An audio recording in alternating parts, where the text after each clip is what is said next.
부자의 운 두 번째 이야기. 평생토록 하는 고민이라는 건 없습니다.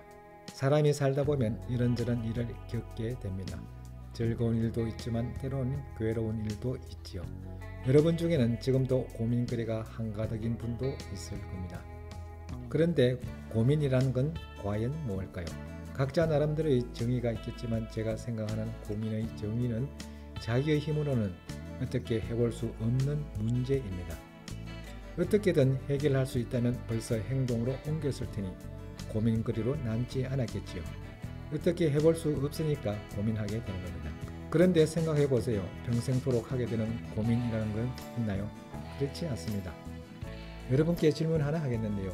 1년 전 오늘 자신이 어떤 일로 고민했었는지 기억하고 있습니까? 2년 전의 고민을 기억하나요? 예전에는 제가 실제로 1000명을 대상으로 이런 설문조사를 벌인 적이 있습니다.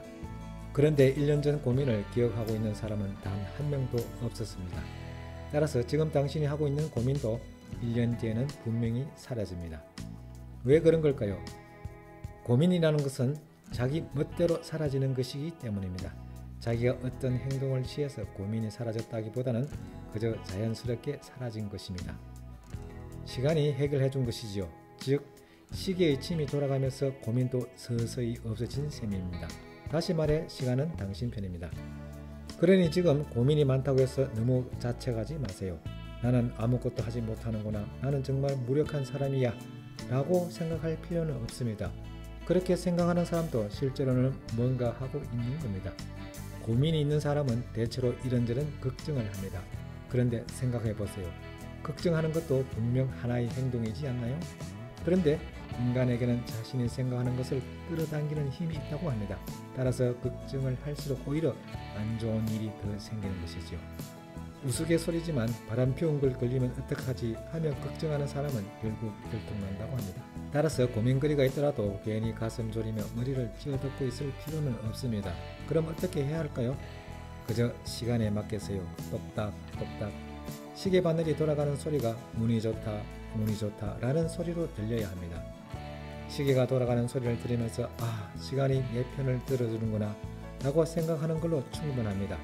이렇게 생각하는 것만으로도 마음이 한결 가벼워집니다. 손쓸 수 없는 문제로 고민하지 마세요.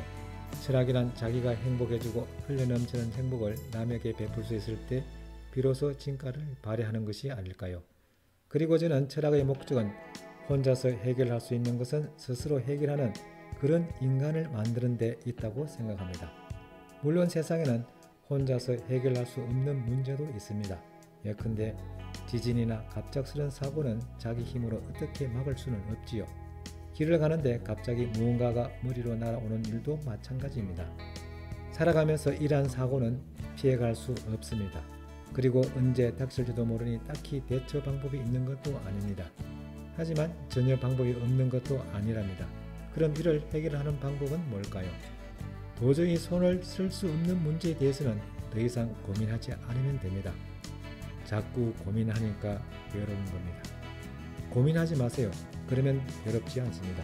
그리고 여기에 철학이 필요합니다. 제 말을 오해하면 안 되는 것이 철학이 무조건 현실 도피의 수단이 되어야 한다는 건 아닙니다.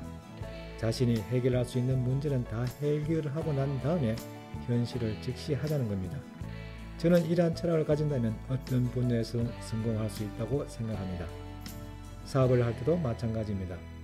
아무리 불황이 닥쳐도 어떤 상황에 부닥치든 행복하게 생각하자는 마음가짐을 갖는다면 고객을 즐겁게 만들 수 있습니다. 늘 긍정적으로 생각할 수 있다면 바로 뒷골목에 조그만 가게를 열었다 해도 뒷골목만에 풍길 수 있는 분위기를 활용해서 고객을 끌어모아 보자 라는 생각을 하게 될 것이고 장소를 100% 활용할 수 있는 지혜도 떠올리게 될 것입니다. 당연히 장사도 잘 되겠지요. 그리고 나중에 다른 곳에 가게를 열었을 때도 뒷골목에서 성공한 경험을 바탕으로 새로운 장소를 멋지게 만들 수 있는 지혜 또한 분명 떠올리게 될 것입니다. 그런데 같은 상황에서 가게의 이치가 좋지 않으니까 손님이 안 오는 거야 라고 탄식만 하고 있다면 이런 지혜는 결코 떠오르지는 않겠죠. 설사 다른 곳으로 장소를 옮긴다 해도 상황이 좋아질 리는 없을 테고요.